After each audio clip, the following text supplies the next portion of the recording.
Now look around.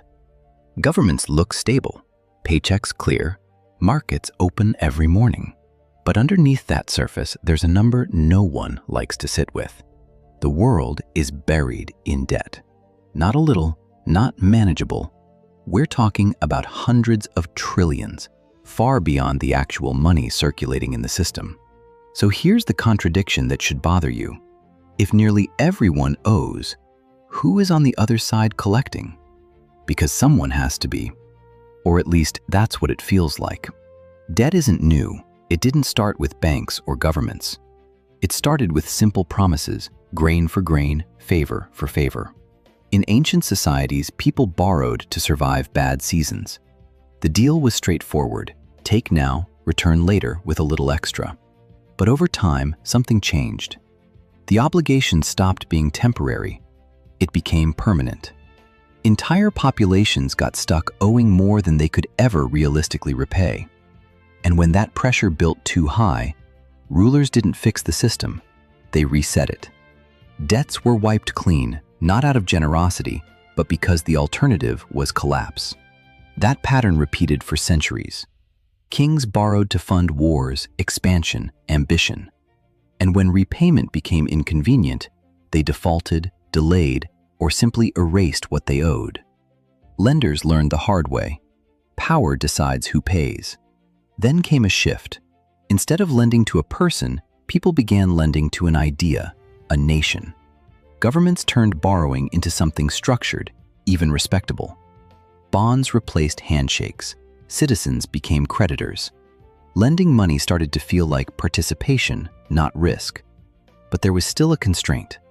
Money had limits because it was tied to something physical. Gold. That link acted like a leash. You couldn't create infinite currency if each unit had to correspond to something tangible sitting in a vault. Until that leash was cut. In the early 1970s, the global system quietly flipped. Money stopped being anchored to anything physical. It became fiat, value by declaration. From that moment on, the constraint wasn't gold. It was belief. And once that constraint disappeared, debt didn't just grow, it accelerated. What used to take centuries now happened in decades. Trillions turned into tens of trillions, then hundreds. So again, the question comes back. Who is owed all of this? The intuitive answer is always the same: foreign powers, rival nations, hidden elites. But that answer doesn't hold up under scrutiny. Because when you trace the flow, something strange happens. It loops. You deposit money in a bank. That bank doesn't let it sit idle. It deploys it, often into government debt. The government spends it into the economy: salaries, infrastructure, programs. Then taxes flow back in. Interest gets paid. Your bank earns. You earn a fraction. And without noticing it, you've entered a closed circuit. You fund the system that pays you. You finance the obligation you're told is owed to someone else. Zoom out further, and the pattern doesn't disappear, it multiplies. Governments owe money to pension funds. Pension funds represent future retirees. Central banks hold government debt. Governments backstop central banks. Countries hold each other's bonds while issuing their own. It's not a straight line from debtor to creditor. It's a web, a circular structure where ownership and obligation blur into the same thing. So when you ask who gets paid, the uncomfortable answer is everyone does, and no one does. Because what's really being maintained isn't repayment, it's continuity. The system doesn't require debt to disappear, it requires it to keep moving. As long as new borrowing replaces old obligations, as long as confidence holds, the machine functions. But that "as long as" matters, because we've already seen what happens when that confidence cracks. When lenders hesitate, everything tightens instantly. Credit dries up. Spending stops. Economies don't slowly decline, they seize. Countries that hit that wall don't just face numbers on a balance sheet, they face real consequences: lost jobs, shrinking economies, people leaving in search of stability elsewhere. And here's the part most people miss.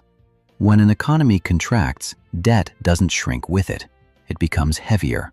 harder to service, more dominant, which forces even more borrowing just to stay afloat. That's the trap. Not debt itself, but the dependency on its continuation. Now, scale that up to a global level. Every major economy is running the same playbook. Borrow to grow, borrow to stabilize, borrow to prevent collapse. And as long as growth outpaces the cost of that borrowing, it holds together. But when it doesn't, pressure builds fast. Some countries manage it well. Strong growth, disciplined policy, controlled risk.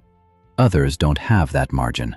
For them, debt isn't leverage, it's gravity, pulling resources away from essential services and redirecting them toward repayment. And when repayment fails, consequences aren't theoretical. Assets change hands, control shifts, influence follows money. On the extreme end, there are only two ways out, and both come with consequences. Default or devalue. Default breaks trust externally. Devaluation breaks trust internally. Neither is clean. Neither is painless. And both reinforce the same underlying truth. There's no simple exit. So we circle back to the original question.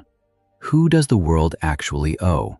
Not a single country, not a single institution, not some hidden entity behind the curtain. It owes itself. Your savings, your retirement fund, your insurance policy, they all sit somewhere inside this structure. You are part of the creditor class. And at the same time, through taxes, inflation, and participation, you're part of the debtor side too. That dual role is what keeps the system stable. Because as long as people believe the structure will hold, they continue to participate. They save, they invest, they lend, they trust. And that trust is the real foundation. Not gold, not reserves, not even law. Because the moment that trust weakens at scale, the system doesn't gradually unwind, it snaps. So the real question isn't how big the debt gets, it's this. What happens when enough people stop believing it will be honored?